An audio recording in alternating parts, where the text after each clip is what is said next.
little late getting in. Not sure who else here. Y'all still see my boxes in the back. I'm gonna turn the distortion away. I still gotta get through those. Let me see how we want to do that. I think that's good. That's good. Y'all don't see all the mess in the back. You see a little bit of it, but not a lot. All right. And then y'all can see in that corner, if you see in the corner right there, that's the banner thing that goes over there. And I guess they had extra up there. I didn't know, but the banner thing, I may end up replacing those because I like it darker. And the one in the kitchen too. I'm not sure. I know that the one in the bedroom's gonna get replaced. All right. We'll see who comes in. We're gonna give it about 5 minutes or so. I ain't gonna be on here too terribly long because me and Joe are gonna be going to get crunchies. Y'all see I ain't combed my hair, I ain't brushed it. I had to brush it. I just put this shirt on. I thought I brought my socks in here. I did bring my socks in here. I put my socks on. Y'all, we're gonna talk about it. It's been all over the internet. I'm not gonna mention because this ain't the only crazy service stuff that I've seen today and yesterday. Because I guess everybody talking about this Oklahoma church. But we're gonna talk. We'll talk about that in another video I saw. I'm not gonna put anything up. I'm just gonna talk about it. I'm not running clips. I'm not. I'm just gonna kind of chime in on how I feel about it. And wow, baby, I'm just woo. As my friend Linda always say, I'm shooketh. I'm shooketh, baby. I'm astonished. Everybody going to hell.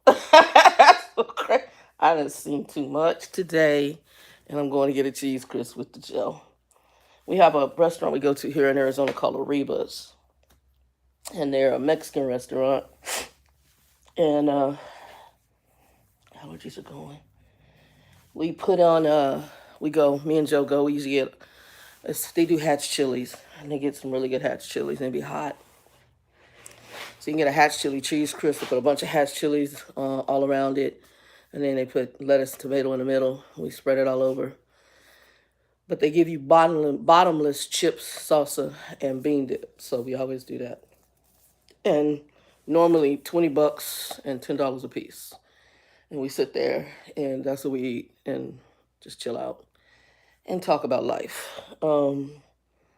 Today he made it for Easter, and I didn't. He was going to bring us some, but I guess he made a fresh batch, and he made what's called bread pudding, which my grandmother used to make bread pudding. As a kid, I didn't really like bread pudding, but as I got older, I actually did and started enjoying it. And then when I had it at restaurants, I enjoyed it even more. So because when they do it at a restaurant, they take, I don't know if it's a cream cheese sauce, and they drizzle it over the top of of the bread pudding. And I know when Grumpy was alive, I took him on one of his birthdays to a steakhouse out there. It was very pricey, $200 pricey, but it was a good steakhouse. The service was impeccable. I'm talking about the steakhouse where they come and sweep the table with a little broom and sweep your crumbs from the bread and come and clean all the time, like every 2 minutes. And do you need anything every 2 minutes? But it was very good. The steak, he did fish. I think I did steak, and then he liked sweets, so he did bread pudding, and they did a bourbon bread pudding sauce. Amazing, absolutely amazing. It was great. Okay, we almost at 5 minutes. We'll give it one more minute, and people will just watch it later. If you watch this later, please give us a like, thumbs out, share it out. And I'm just randomly talk about what I feel I want to talk about. So it is going to be about a Christian church service, which might be why nobody joins us, and that's fine. Those who want to watch later can watch it. I'm being me. So it's all over the internet about the Oklahoma church out in Oklahoma, this transformation church. Now I know when that guy took over the church, and I started seeing him on feeds. Hey PJ, what's up, baby? How you doing? Yeah. PJ, where you at? Where you at in the country? I don't know if I ever asked you where you at. Where you at in the country? I think was you on the East Coast? I think you're on the East Coast. I can't remember. Let me know. Um, I'm talking about that. If you ain't seen it, I don't know who hasn't seen it because it ended up all in my feeds. Oh, okay. I got a sister, my half sister, Mamani's other daughter. She's in, is it Dodge City? It's where all the slaughterhouse. Well, they got slaughterhouses in a couple different places there. Is it Dodge City? It's one of them Kansas cities where all the slaughterhouses is because her husband is one of the supervisors, one of the slaughterhouses out there. Anyway, yeah, she's in Kansas now. Yeah, I'm not. Kansas is okay. It's not somewhere I would want to live. You know, you do what you gotta do. It's not for me. It's kind of one drives through straights. It's to me, it's a bunch of wheat and fields and a lot of grass, and then y'all got tornadoes. It's Tornado Alley. I'm good, but it was all right. Um, Hold on, no, don't you have barbecue? Kansas City barbecue? You do have a barbecue sauce. It's okay. Not huge on it. It's okay. It's okay. Um, it's okay. It's okay. I think yours is more of a sweet molassesy barbecue sauce, if I'm remembering correctly. Yeah, I might have some in the kitchen. Missouri. Kansas City, Missouri. Yes. Okay, I have been. Okay, you're on the Missouri side. Missouri side better than Kansas. Okay. Because I'm thinking Kansas to state. Am I thinking Kansas state? Yeah, I'm thinking Kansas to state. Okay, Kansas. Okay, you talking about city. Okay, you're Missouri. Okay, yeah. All right. You all right. Y'all more of a city. Y'all more of a city. Um, Barbecue. I think I had your barbecue. I think it's the molasses barbecue. Yeah, my brain is all messed up. But I'm gonna talk about a little church stuff, and then I got it. I ain't gonna be on here too long because Joe's supposed to come get me about 6 Arizona time, and we going to get some cheese crisp. Well, we're gonna get a cheese crisp. We're gonna do a hatch chili cheese crisp at this Mexican restaurant called Arepas here in Arizona, which is amazing. It's hot, and by the time they get done, my nose is running, which is already running because our seasons is changing. My allergies are going.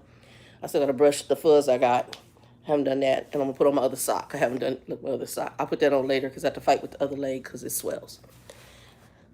So I know everybody named Mama should have seen this if it's in your feed, like it's in my feed, with the Sunday service at Transformation Church in Oklahoma.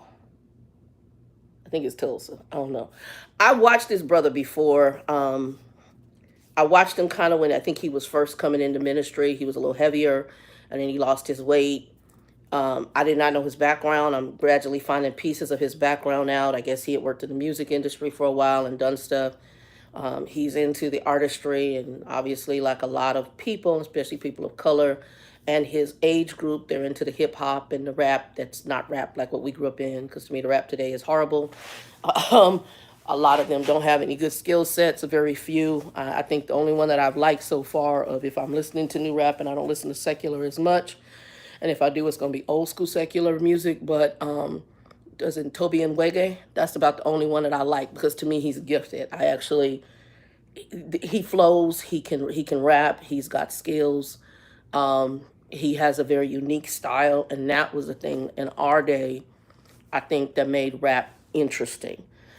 The stuff they got out today is mindless, gutter. It's disgusting. And even their ratchet stuff. We had ratchet stuff too, but even their ratchet stuff today is extra ratchet with no skill. And the kids think it's fabulous. So I got nothing because the rap today makes me want to shoot myself. I'm sorry. It's horrid. I'm like, what the hell is that? Y'all need to go back and listen to like Nelly and I wasn't a Jay-Z fan, but he did better than half the stuff that they do. And I've never thought he was great. So Tupac, Biggie, those guys had skills. You guys, I don't know what the heck y'all got going on. Heavy D and the Boys, Will Smith. I mean, my God. This stuff today is like horrid. But anyway, so this young man, I guess that what he says is part of his background. I don't know. I don't know the man from a can of paint. But I know that I watched him before all the hoopla right now about this performance with his Easter church service. That's not the only disturbing video I watched today because I have another one that I just sat here and between being totally weak laughing because I couldn't believe what I was seeing, but disgusted at the same time. That was a whole another video in a church service that's just, I'm like, what the hell's going on? I'm sorry, I just have to say that because it is hell. I'm just like, what's going on? Guys,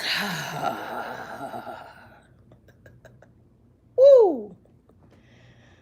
So I have not seen this man's full church service. I've kind of watched clips from different places, and what I can piece together from watching everything, I think the young man was trying in his 40 and under mind. They think different. God forgive me. Some of y'all think different. Recreate in his artistic view, and whoever else was part of the creative mind of that madness, his view of an Easter story to get a point across that Jesus was on the cross to redeem, and he had a plan, and he was going to come off the cross, and they didn't understand his plan. And so he showed wretched behavior, theatrical way of doing the wretched behavior, um,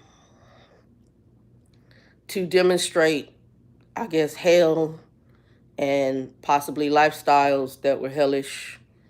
And whew, baby, I can't. For me, it was unnecessary. It was way over the top. It was very demonic. Maybe that was his intent. I don't know. Um, I don't. To me, it's a distraction. And what's even more to me is I'm already one who believes we're doing a lot too much entertainment in church anyway, and not teaching. Um, I do understand that mega churches, their goal is to be mega, and that mega means mega money and wealthy pastors and wealthy people in their leadership. That's to me that's the underlying goal. I don't know if I feel that mega churches, and I'm not gonna say all, but a good chunk, are really about ministry. I think it's about pimping ministry, and I think it's about pimping God. I'm point blank period. I'm sorry, in a lot of cases. And I've been in churches where it's about money. Um, and telling people what they want to hear and growing a big congregation and looking at the materialistic world prowess as your measure of your success in ministry. And that right there is deception. Straight point blank period. So this big theatrical production this man did for a Sunday service that is getting a lot of negative press, but he's getting a lot of attention. So that's the other question. Was this his goal in the first place? Did he know that by doing this it was going to be controversial? In a sense, I think he did. The whole statement, if you guys have watched it, about the religious people, y'all butt just clamped up. That told me he knew it was going to be something that was going to be controversial, and he was okay with that. Whether that's God ordained or not, that's going to be between him and the Lord and whatever leadership that he reports to that okayed and saw this as normal. I thought it was disturbing, and kind of why I didn't put nothing in here other than us talking about it in the title. I don't. This is about as much press from this group channel he gonna get, but I thought it was disturbing. But his video wasn't the only one that came to play today. There's a couple that showed up regarding his video, and they showed another video today, and it came up in my feed. I'm not subscribed to their channel, but it came up in my feed. I had to stop, and I like the couple because the wife is her and her husband. I think she's black and her husband's from Africa, and I love the content because they said, where are the mothers of the church? And even her husband said, hey, where are the men of the so he said, I need the fathers, the mature men. And the wife said, there's still, basically she's saying there's still a standard at which, if you saying you acknowledging God, that we supposed to do. And the church, I can't remember if it was them or another one, channel I watched regarding all of this madness. One channel, I love the way he put it. He said the church was not set up to, our focus is not, the church was not set up for the world. The church was a place that, if you came, it's really set up for people who started to believe, a place for them to congregate and to go through their own growth process. Those who come in from the world, who decide they want to be a part of it, then they come in and they go through the growth process. It is not going to be perfect because there's a bunch of imperfect people with a lot of problems. So it's not going to be perfect by any means necessary. But now it's like things have gotten twisted, and we're trying to make it so that, hey, the church is made for the world, so we got to get to entertain you to draw you in. No. It's a place where folks who have become believers go to fellowship and grow.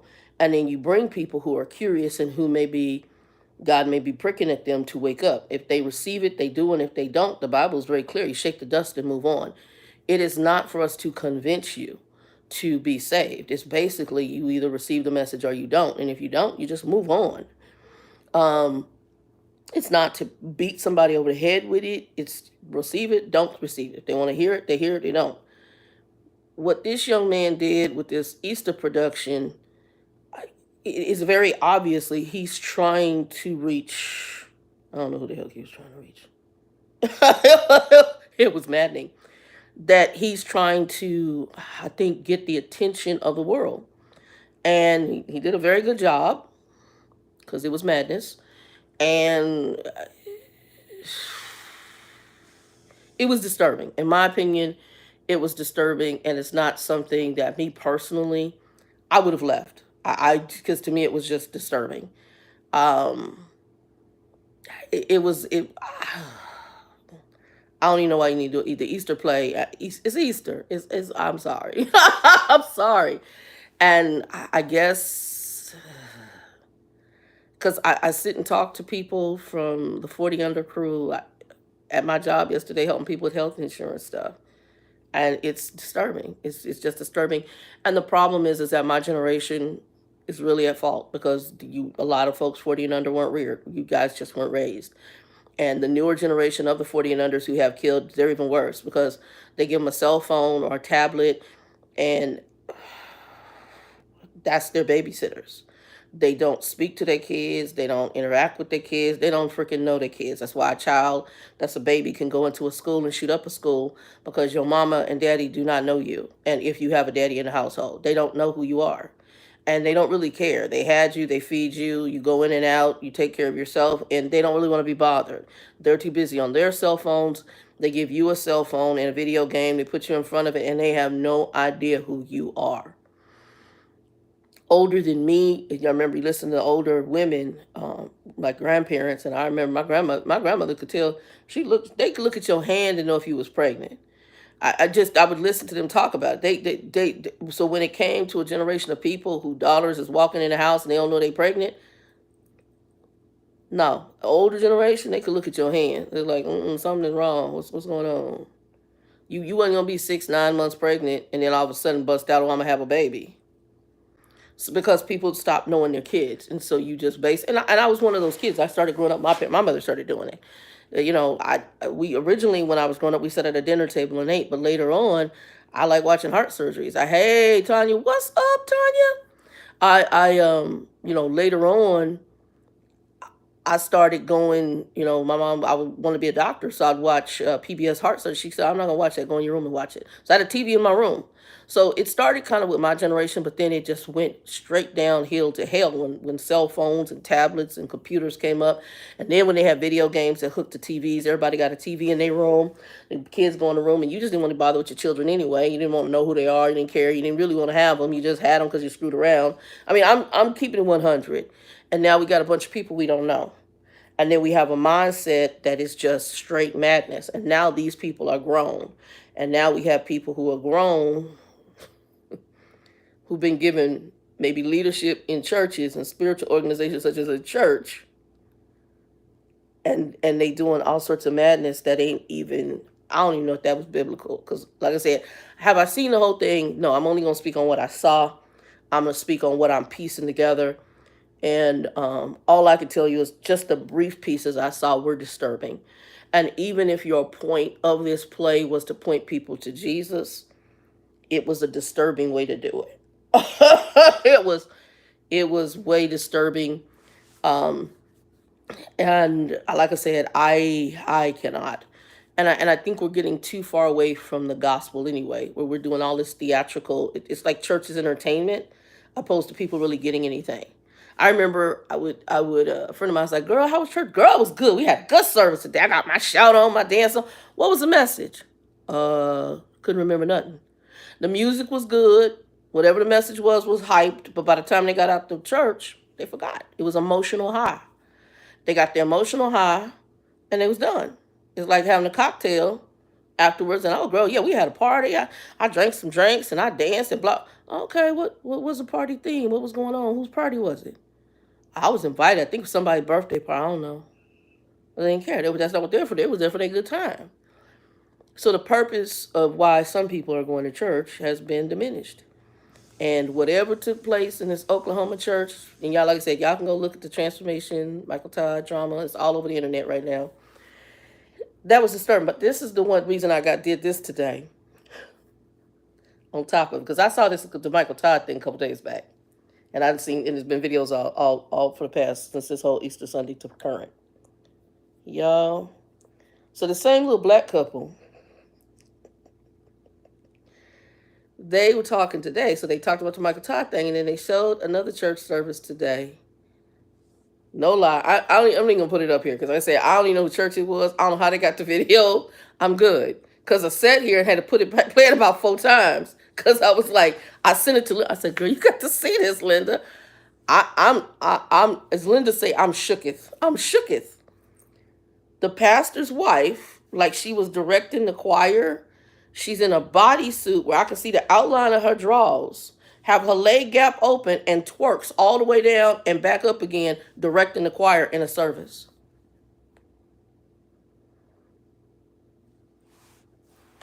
Oh, I no, I'm not seeing this. This can't be real. It was real. Girl, yes. I'm gonna have to. I'm gonna find the link. I will link this couple's video in the community page after I do this video. So after I do this video, I will link the couple's video in the community page. The twerking pastor's wife. They talk first, and what the husband I think is African or something, and the wife is a sister. They texted me. I Girl, yeah. I'll put it in the community page. So give me just a few minutes after this video. And it's kind of like further in if they talking, but go ahead and listen to what she's saying because sister on point. I like her. And actually, if you link to them, go back and look at their review of the Mike Todd thing. She was heated on the Mike Todd thing. That sister was heated. It showed up in my feed. I don't know these people from a can of paint. It showed up in my feed. But this woman is, I guess, supposedly the pastor's wife. I don't even care who she was. Doesn't matter. It's a church. Somebody should have said, stop, hold, freeze, and pull her. A mother of the church. I'm with her with the mother of the church. Somebody should have said, I hail to the no, no, no, and snatched her and say, sister, we need to talk in the back. Because even if she wasn't a pastor's wife, I don't know. I'm just saying. It was so, if you see it, I was like, she directed. I got nothing. I had to play it like 3 times because I couldn't believe what I was seeing. I'm sitting here almost in tears because not only is it disgusting, it's funny because you like, this can't be real. It's real. Folks really losing their dang mind. People are crazy as hell. I'm just sitting here. I'm going, Jesus is coming because this is a level of madness I got no words for. Between seeing this Easter service and this little couple posting this like a couple days later, they just posted this, I think today or yesterday, I can't remember. I just saw it today, and I couldn't. And I said, okay, I'm gonna have to talk about it because this is madness, guys. It's madness. And I'm not into, like, I guess Linda sent me something. I'm not into the Dalai Lama. I don't believe in any of that, but I believe the truth of the world that we're living in and the season we're in is coming out. And I believe that if people watch and would watch with open eyes, and I'm going to say open spiritual eyes, meaning God has opened your eyes. I'm talking about Christian God, not even a demonic stuff. And you see stuff, you can look at stuff. And when Linda sent me the thing with the Dalai Lama and a little boy, he's sucking on some little boy's tongue, something weird like that. And then they trying to make an excuse to say he's being playful. I cannot. I cannot. No, what it's telling me is he's telling the truth of some of the demons behind some things that he's got going on in his life. I'm just saying. And I already have some views on that religion anyway. But that's what it's telling me. And it's telling me that there's some perv stuff going on, probably some pedophilia stuff going on in conjunction with that. God, I hope the Lord wakes him up. And they tried to do like a little excerpt. It was a little disgusting, in my opinion. Um, all you can do is, we got to pray for some folks. The Michael Todd thing, like I said, I don't know, Brother Christian. God knows the heart. What I saw disturbed me. And like I said, even if the goal was to try to reach non-Christian people, or even reach Christian people to try to, I guess, supposedly help them grow, I don't think that was the best way. That's just me. The play was disturbing. It was just disturbing, and it was demonic. And some of the thought process was demonic, but he told the truth, because to me, it's about entertainment. I don't want to do, I never, he's what he said. He had never done an Easter service. He didn't know about being a pastor. That's already a question mark. And that he didn't want to do the typical Easter service play. So he went all out theatrical with some play stuff that was really bizarre, and took a lot of, people complain about secular music. I that's part of it, but that's not even the biggest part of it. Everything about that whole thing. And here Linda is. I said, Linda, you gotta watch this. Linda said, "What church? What church is that?" Linda said, "A church." And Linda is she's more of a baseline Christian, I'm gonna say. And what I mean is that there's still that level of growth that's needed. She was a Pew Church goer, but she still has enough respect, and that's really what I'm gonna say. She has enough respect to have a question mark as to, I'm more hardcore in my faith, but she is what I call a baseline pew sitter Christian. It has a very light understanding of biblical stuff, but she understood enough to say, this something the hell ain't right. And what this dude did was disturbing. Somebody said pastors are supposed to have mentors. So I am not in the pastoral role. I did have pastors in my family. I have a great uncle who was a pastor. I have another one who was married into on my father, on Monty's side. And Sam is kind of, I'm so on his role. My aunt, who was my grandmother's sister, I think she more so wanted him to be a pastor and wanted him to be a reverend. He was an alcoholic when she first married him. And she kind of pushed that envelope, because I also think she wanted to be a first lady. This is my grandmother's sister. And so Sam is a pastor, but yeah, he preaches the same sermon about girls, how girls dress, how boys dress. His preaching to me is never a biblical fundamental. So I only heard him preach a couple times, and I was good. To me, there was no gifting, no anointing. Just, it didn't stand out. Now, my other uncle, my grandmother's brother, he's the one who baptized me, and he's the one who was my first step into really stepping into Christianity. And Uncle Sonny, I believe, was strongly Christian. Now, he was, and from former life, typical of Monty's family, womanizer, going out there messing around on the wife, drinker, partier. And then when he got saved, he went a full all the way away from it. When he totally turned away from it, to my knowledge. I mean, again, God knows the heart, but I would say Uncle Sonny was very much what I saw, a godly man, just like I saw a godly woman when my grandmother was saved. I don't know my grandmother, Monty's mother, Grumpy's mother, prior to her being saved. I knew the saved woman. My father saw the other side. So he knows the woman who stabbed his daddy in the leg with a knife. I don't know that woman. So when he said it, I was shocked, because I was young and I always thought my grandma was always saved, right? We don't know the younger person who may have been someone different. So I have a whole different side to my personality, that if you would have met me from my younger days and some of my ups and downs in Christianity, you get a whole different Shannon. And like me and Linda, there's a whole nother side. There's a person I tell people, don't open up the casket and do not open up the kennel. Because if you piss me off the wrong way, it take all I got. So that's why I know what I inherited from Monty, because I have a temper issue. That's why I tell people I could be sitting in a prison cell next to my brother. I know how left I can go. And I think that old saying, therefore, for the grace of God, go I already know. So after he told me, I thought about it. I'm like, that brother really pissed her off. Your daddy did something that pissed her off, and his daddy's people's crazy. So I already know the level of cray cray I can go. So that's why I don't. Let's leave her in. God has done a lot. Let's leave her in her casket. Leave her in her kennel. I'm just telling you, it's in your best interest. We need to let her just stick with the cross, because you don't need to bring that other Shannon to the table. No, we don't. But pastors, to my knowledge, should have another.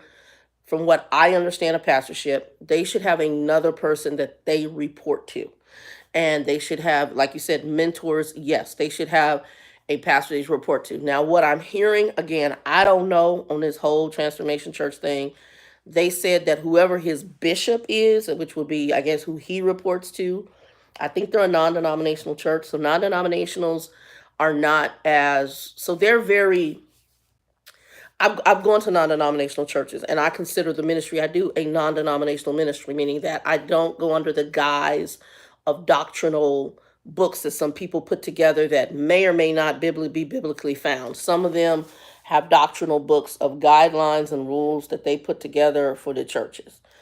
Pastors can only be a certain age. If you're going to be a minister in the church, you have to have a college degree, or yada, yada, yada. So like the AME, they're very much, they want if you're going to get ministry license with them, beyond that, if you're going to get the reverend title, you have to have a degree with them. No ifs, ands, or buts. That's their thought process under the AME. Now they'll license you as an evangelist, and maybe some others, the missionary stuff like that. They may have that, but as far as the reverend, that's it. Hey, Kathy, what's up, baby? How you doing? Y'all, what time is it? Joe was supposed to come get me. Where's my phone? We supposed to be going to get. Oh, here it is. My phone. I'm talking my phone. I'm using my phone. Hold on, I'm trying to see what time it is. I ain't gonna be out here too. Oh, okay, we got time. We got about 15 minutes before I have to start getting ready. Anyway, maybe longer than that, depending on a little time. I'm good. Um, I'm talking about that whole ministry thing. If you haven't seen the feed, everybody, mama should probably know about it, with Mike Todd, and I think his name Mike Todd, whatever his name is, past Transformation Church, him.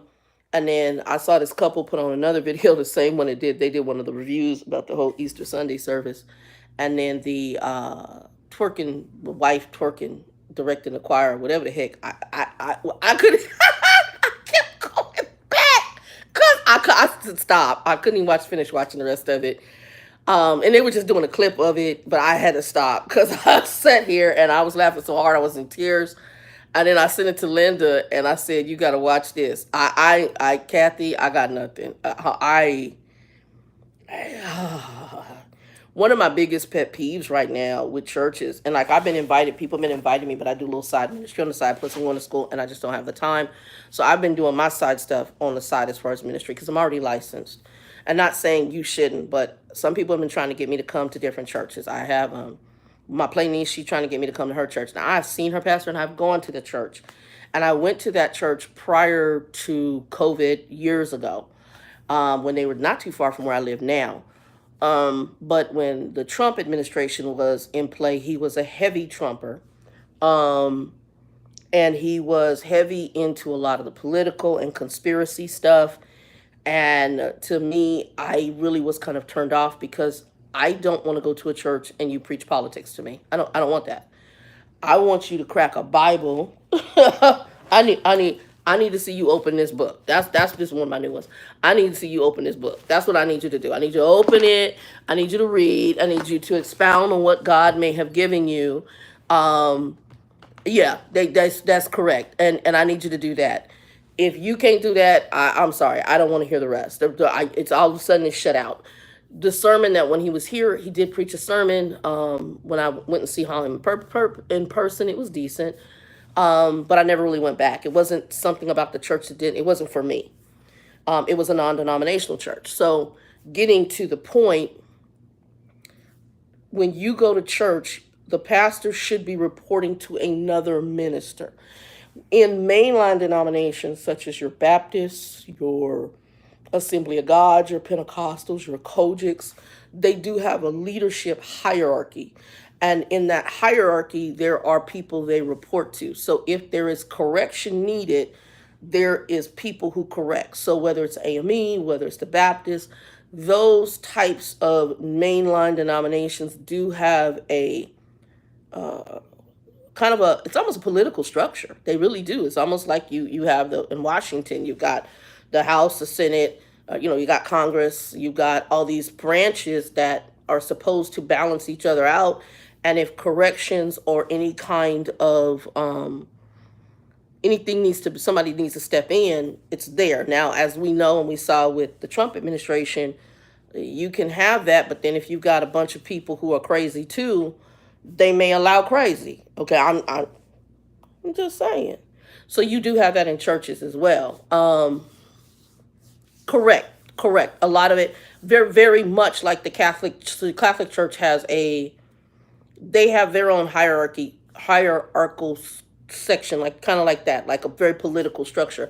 A lot of churches do. This is one of the things that push people out of some of the mainline Christian denominations into the non-denominational sector, which I believe Transformation is a non-denominational church. I believe. I don't know that church that well. And so therefore, even with non-denominational churches, they normally try to still have someone you report to as part of that non-denominational structure. So like I went to a Word of Faith church years ago. That's non-denominational. The man who was the pastor of the church, he actually was under, he kind of affiliated with KC Price, Fred Price out in Cali. And I believe that there was an affiliation of churches that tied themselves to Price. And I think they looked at Price kind of as their quote unquote spiritual father in the sense of who they kind of reported to. But then there also was them as a group. And if there was any correction, they're supposed to do that as a group. So that's what you should have. But like I said, with what I saw and what I understood, whatever this was, and they said, I don't know true, I don't know what's false. He supposedly took it to the bishop of whoever he reports to, and they okayed it. Again, it's only clips, so you're not actually seeing the true story. What I have gathered from the clips that I have finally watched, and even more information, and then also seeing some of the sermon he did regarding, or message, I don't know what to call it, sermon, message he did. That there were parts of that was disturbing to me too. As a Christian, there were parts of even his conversation that was disturbing. Even he talks about, he did something on transgendered and how he dealt with that on what, it was disturbing. To me, his messages can be confusing, but also I get, he's like a lot of the typical, AJ, hey, somebody get up and praise him. You all right, Jay? Welcome, JAZ. Good to see you again. But typical of what I'm seeing in a lot of your mega churches is everybody wants to give people a happy joy message, and they're feeding people what they want to hear. You're a winner. You're going to be the best. You're an entrepreneur. Okay, you're going to name it. Tell God what you want from God. And in essence, what I always see that as, and I did it years ago, back when I first went into ministry, is you're pimping God. You're pimping God, straight point blank period. And I've tried it. I fell away. I tried it. I tried to make the Bible fit the life that I wanted to live, my sin life. You just can't. It doesn't work. It just doesn't work. You're either gonna line up or you're not, and that's fine. You got to do you. God, the one thing that is beautiful about God, He does not force Himself on people. He basically knows who's going to receive him and who's not. We'll leave that. That's a whole deeper conversation. But He doesn't. You don't want to receive him? Okay. I'm gonna go ahead and let you do you. Good luck with that. And I'm gonna leave you to the God of this world. That's a whole that entity's a whole nother can of worms. That's why everything crazy right now. It's all, Kathy, right on the point. A lot of what we're seeing in the mega churches, it is about the money, and I said that you came in here a little bit later, but I said that in the beginning. It's my personal opinion that a lot of the mega churches are about the dollar bills, which is why this gentleman put on this big production with the demons and the dancing and the Beyonce and whoever the hell else music that was up in there that they did their own messages to do this bizarre Easter production that he wanted to do with the woman on the cross, then a man on the cross, and I can't, And he basically said, I don't want this to be a typical Easter play. What's wrong with the baseline gospel? Because when we're saying it's not enough, we didn't say God is not enough. This is what it is. You either want to accept it or reject it. We can't. That's what's wrong with the world right now. We're trying to make the Bible something to fit us. And if it's too dry and boring for you, then I'm going to up it and make it entertaining. And that's basically, to me, what he did. I think I was more offended that he tried to take this story and make it entertaining. Um, Jesus, matter of fact, one of the ones I watched today was talking about that today. He said if Jesus would have went into the Mike Todd service, I can't even imagine. Look what he did with the money changes. Man, he would have turned it out up in that Transformation Church. I was like, oh, wait. But because it was, whew, yeah, I got no words. I got no words. But when I also watched the bits and pieces I watched, what also came to me was the Pharisees and the Sadducees. And sometimes you just let them go ahead and do what they're gonna do. He just said, "Oh, you don't want to be like them. Just go, That's why he would talk to them crazy and keep it pushing. Girl, that fire might have lit a fire and burnt that building down. He would have blew some breath and let that fire go ahead and burn that building down, turn it out like Sodom and Gomorrah, because that was some madness. But I see where it's like you're trying to entertain people, and that's the problem, is that we got a bunch of people saying, I'm Christian because you went to churches for entertainment. You can't, like I said, I'm talking to close people to me and people I know who grew up in the church. And we grew up in the same Black Baptist denomination, and other people. I've talked to other people. I got a guy at work telling me about stuff, and I'll be looking at him, and I can't even talk to him about, because when they ask me what I'm theology, and then they start adding a whole bunch, I'm like, yeah, that's not biblical. That's not biblical. And then finally, I just turn around, and because they're kind of like, they're not understanding, and they're thinking they're impressing me. Well, you're not impressing me, because based on what you're saying, I don't even know if you really have a relationship with the Lord. I'm just saying, not only Lord knows the heart, but there is fruit that comes out from the situation, from what you speak. Out of the heart, the mouth speaketh. That's a biblical thing. And it's going to tell something. Okay. So what you told me don't even line up. I got one guy, he doing some demonic stuff of, he thinks stuff or speaks stuff, and then people maneuver a certain way. And I'm thinking that's demons, because he's odd too. And he believes all of it's one now. He's Kathy Peace.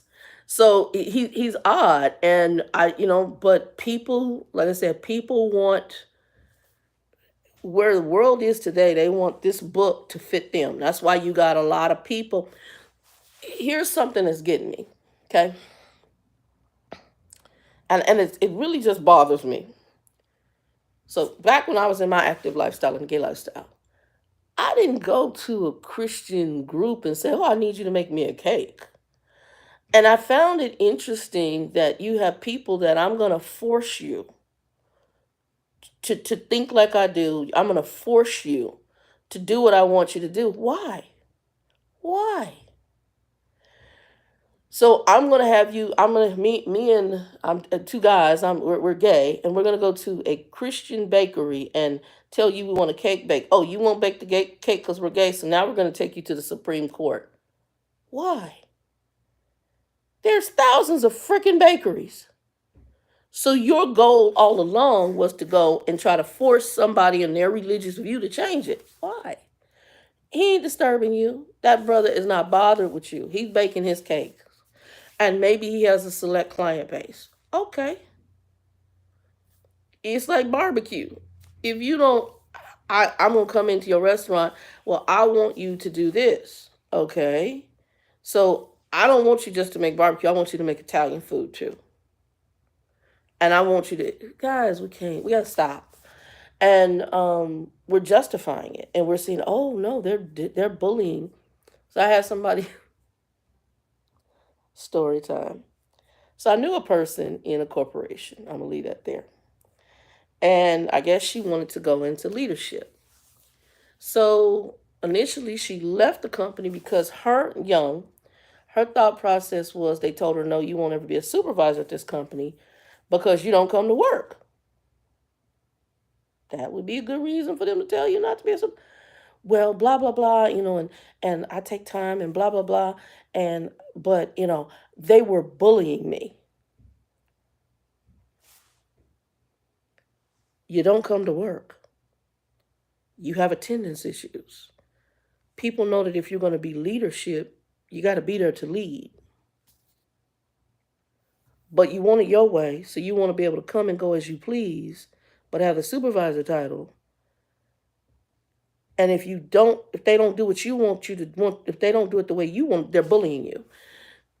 Don't get me wrong, I get bullying, and I know we've gone on these bandwagons, but now people are just using whatever excuse they want in their life to then put people in categories because you're not behaving the way I want you to behave. So if you're not doing what I want because of what I want out of this, you're bullying me. You're bully. You're a bully. You're a bully. No, no, and hell no. They're not bullying you. They're telling you facts, but it's not the facts you want to hear. This is kind of what's the service. So that's the Bible. This is the story of this Easter resurrection day. He got up off the cross. This is how the story went. Yeah, it's kind of boring to us now in this generation. So we're going to put on a production and we're going to, ad lib and do our artistic take on how things, go so we can try to reach some folks. So we can probably get some more people in the church, put more money in the bucket. And we don't really care what life you live in. We don't care because our life might not be all that Christian based on the production. And so, hey, we just want you to put the money in so I can buy some more watches and some more shoes and some more suits. And I can look really good on the stage and I can take vacations and I can have private jets and special cars. I'm just saying. And I be honest with you, I've always had problems with wealthy pastors. From jump. Because and I've had ministers, and even when I went to Word of Faith churches, even though there were aspects of it I somewhat agree with, but there's a lot of other aspects of it I don't. Carnally minded, Jay, come on now. I don't agree that, and that's really the issue I have with Word of Faith, um, the ministries that are about what I call for profit ministries, and what I with what's the word I want to get, prosperity gospels. I have problems with them, and I have problems with them because well, Abraham was rich and Jesus was wealthy and blah blah blah. Let me help you. Let me help you. Please go back and read the Gospels. I need somebody to do it. Start with Matthew. I'm doing teaching on Matthew. Start with Matthew. Please go read the Gospels and just take your time. Take your time and read the Gospel. Get your study guide. This is the study guide we doing right here. This study guide right here. Life changes. Okay, life change. Get you a study guide and just study it, but read it. You don't even have to read. Let me help you out. If y'all don't want to read, listen. You can play it for free through YouTube. You can find listening to it for free. I put links for my group so they can listen to it because I know people are busy. Get it where you get it. You should take time out, but I already know, so go ahead and play it. But when you listen to the stories, most of the Gospels, and you listen to how Christ lived, there was nothing extravagant about him. Matter of fact, there's a part where he says, the Son of Man has nowhere to lay his head. There was nothing extravagant about him. The reason the Pharisees and the Sadducees, I believe, were religious craziness. And even the priests were upset with him is because of his humility and how he presented the gospel. He was humble. He didn't try to live above people and make people think you had to come up to his level. He wasn't looking to attain wealth and riches. As a matter of fact, the Bible talks about people who love wealth, riches, and materialistic things, and that you really need to be careful because God already knows this is it's going to be a distraction, is what it's going to be. It's going to be a distraction. And you're going to be in love with this world opposed to in love with Him. And you can't serve both. So you have a lot of people now who are so caught up, and I'm not trying to say being poor is great, but if money and things and items are your focus, you're going to be in love with this world. And I remember I was watching, and I got to get off of here after this. I was watching. Let me see what time it is. Come on, I do it the thing. See y'all. I keep doing the same thing. Ooh, okay, we got about 5 minutes, and I'm gonna have to get off here. Um, I was watching a minister, and he had said that he was talking to another minister. He's talking about the end times, and he was talking about the times we're in right now. And he says, hey, I think Jesus is going to be coming back soon. The other minister said, I hope he takes his. He said, I hope it doesn't happen soon. My life is just starting to be good here. I got me a new house. I got the car I wanted. I got all the materialistic accoutrement, and I got the money rolling in. I don't need Jesus to come back anytime soon. This is some of the mindset because we have a lot of people that this is their heaven. This is their happy place, and all the materialistic things that they can get is what they want. And the sad part is it's not going to be the solution to all of it. I was watching a gentleman who talked about it. He had done very well. He was rubbing shoulders with well-known stars. I forgot he did something in Hollywood and became Christian later. He was a gay guy. And he said, I was doing all these things, but he says, all I kept feeling was this emptiness thinking, is this it? Now he's got money, he's got notoriety, maybe not, knowing everybody. I got to get off here in about 5 minutes. Knowing everybody, but he had fame. He had, people knew him. And ultimately he said, is this it? Later on, next thing you know, he ends up, and that was God ordained situation. He ends up going to a restaurant with a friend or a coffee house. They see some people reading the Bible. He starts talking to them, asking questions. Gay guy, him and another gay buddy of his, they out and about in Cali. And he asked some questions, and the next thing you know, he says something kept pushing him. He went to this service, and it changed his life. Does he still struggle with same-sex attraction? Yeah, he does. That's Jackie Hill Perry. I don't know if y'all know who she is. Same thing. She says she's married with kids, but, it's something that's a wake-up call. And I'm not just saying gay folks, any area of your life, I don't care what it is, it be straight folks, any area of your life. But we have people that once you get into this, and you may have some ups and downs, I did too, but now, like I said, I'm in it from the things that I've seen that have happened in my life in the last, probably since I got back here in 2019. I'm in it for the long haul, because there is no way anybody can tell me there was not divine intervention in a lot of things that took place. Even my buddy Joe, who he said he can't even say God or but he knows. He says there's something working on your behalf. I've never seen anything like this. He even says it. Even before his mom died, he says, I've never seen how things work for her. I've never seen, and it's not something tangible in the sense that you can touch it, but there's something bigger working on her behalf. So, like I said, and it's not, I got a whole bunch of, this apartment I'm sitting in, people are paying $1,400+ a month for rent. I pay $760. When I first got it, it was $645. And the apartment was supposed to go to an entirely different individual. And the lady who I dealt with said the lady just didn't show up. And it was the owner's maintenance guy's sister. She didn't show up, so we're giving it to you. I didn't have to go through a credit check, nothing. All I had to do was send a pay stub, and she met me here, and I got a whole month in this apartment for free. I didn't pay them. I was like, I won't have the money to do my, oh, here's the key, Shannon. I'm telling you, point blank period. Point blank period. And everything, even how I got through the job loss part, God moved upon some hearts of people because I didn't have to ask. Folks was like, what do you need? That's moving on the hearts of people. So, and there's other things, just even encounters. Joe, when my friend Regina was here, we went to a little pho restaurant across the street. There was a situation, we sit in the car, and Joe's telling this story. I'm like, why are we sitting in this car? Let's go eat. I'm hungry. We finally went, and what I didn't realize was it's timing. God wanted me to meet somebody in that restaurant. And I needed to meet a lady who was, I think, dying of cancer. And next thing I know, there was a dialogue between the two tables. Even how, and Joe sit there and Regina looks over because Regina's a believer, and Regina looks over at me because the whole thing, when you think about it, you already know there was some divine intervention in an interaction. The other was it not this last Sunday, the Sunday before last. I decided I had woke straight up at 7 o'clock in the morning, and I was like, I'm gonna move for pho.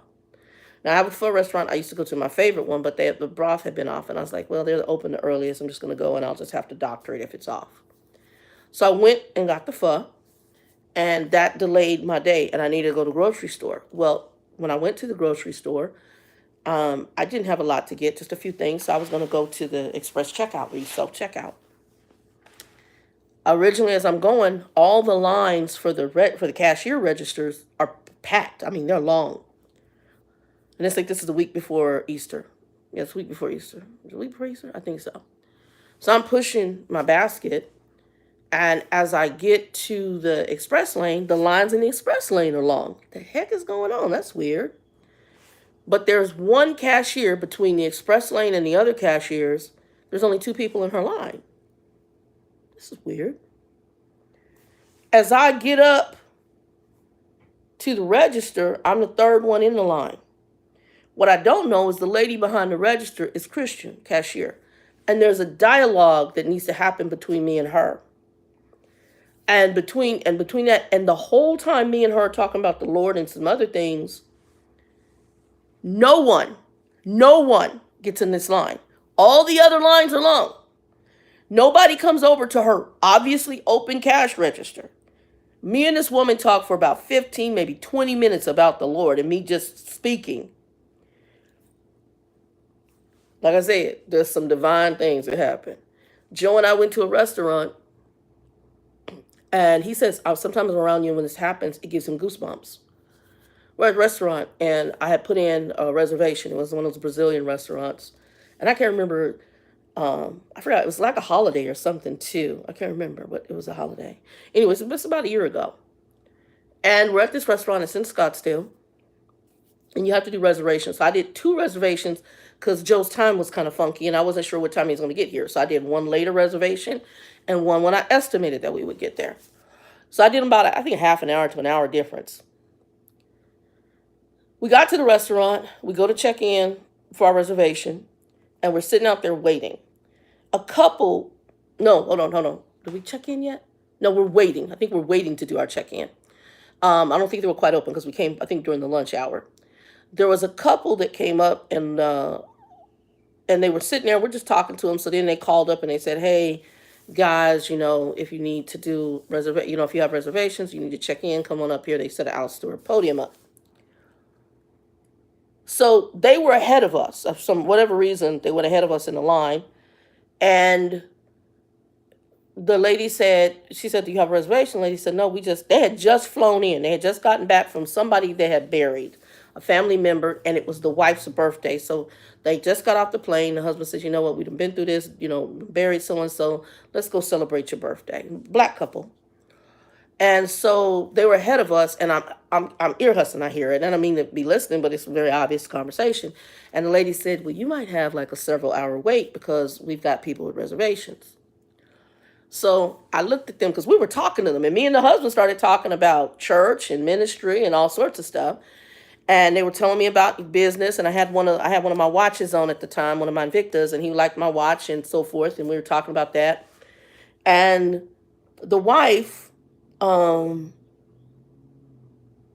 she's sitting there, we're all talking, but me and him start talking about ministry, okay? And it all sparked off the watch, which was weird because I was going to wear my Fossil, because I have an old Fossil watch. I like big face watches, and Fossil and Invicta do big face watches. Well, I don't know if Fossil still does. They did. So I love a big face watch. I love, it could be a cheap big face watch, because I bought some cheap ones off the internet too. And back when I was hanging with Monty, we would go get big face watches at Sam's. Anywho, I got one more minute, and then I got to get off here. Anyway, so me and this couple were talking, and then that's when the line thing happened, and I heard them say 2-hour wait, 2+ hour wait. So they kind of looked at each other, and I said, do not leave. Do not leave. talk to me in a minute. I got something to help you. We were the next one behind them, and when we walked up, I gave them, because I put one reservation under my name and one under Joe's. And I said, I told the lady, I said, I did 2 reservations. I said, because we didn't know what time we were going to get here. Can I give them the other one? She said, yeah. I said, okay. So I said, I gave Joe's name because I think I put him first, either second or first. And then I said, when you go up there, you give this name and you tell her to check in with her, and that's the reservation. It's only 30 minutes from now. And they looked at me and I said, I don't know, I can't explain it, but everything. What I have learned is that everything is in the journey and everything has its place. Even all the hiccups, even if you fall, even if you go into alternative stuff, even if you mess up, if you are someone that God is going to be on board in your life and he knows it because he knows everything.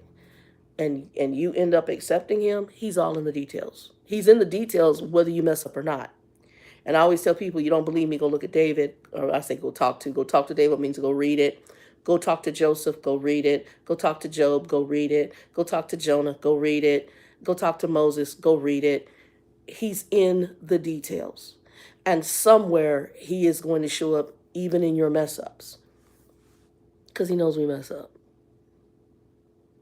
And while Satan may think he's holding you back, he's not. Because if you are a person that belongs to God, he's in the details. Point blank, period. That's how when I got back here, the apartment was ready. That's how when I was in Texarkana on the truck, God said, park the truck. Get your stuff. Head home. I didn't know what was coming. And when I look at it, he was in the details because I got back here in 2019, 2020 when we were in COVID. He is in the details. He's in the details. And when I look at it overall, I realize he is in the details. So for some people, it's sparkling off here. I'm like, what is that shiny? For some people, if you don't realize that, my play niece, she failed out of she was in a technical nursing school to get her RN, and she's supposed to get it this year. And I could tell Vicky was depressed. I was like, oh, no, don't be depressed. I said, first of all, you had issues with the school you were at. You were just trying to do this on a speedy way. I said, but understand that even in this failure, if this is what God has for you, and if this is the direction you're supposed to go, he's in the details. Maybe he did not want you getting your nursing RN out of that particular school.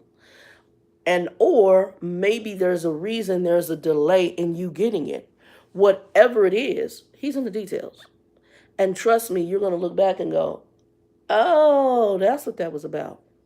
Because that's what I can do now. I can now look back. I can look back on bad things in my childhood and go, oh, okay, that's what that's about. Because my experience now, I can speak and I can have compassion, where normally I'm a pretty cut and dry sister when it comes to certain things. I don't have a lot of I don't have a lot of tolerance for family drama. I don't, because I grew up in such a dysfunctional and broken household, and with so much maliciousness, I don't have the tolerance. I don't. Zero. I'm not going to play there. I'm not going to do it. And I have little attention span. There's some stuff I just won't put up. I just won't. And I see folks go through drama after drama with folks. I'm not the one. That's just me. There's other folks. You can do all sorts of shenanigans. Anyway, y'all, I got to go because Joe is on his way. And I got to run to the bathroom. I need to put on my sock. And I got to brush my hair. We'll maybe do a live next week. Put comments below. Anyway, y'all, 2 and 2, be blessed. Peace.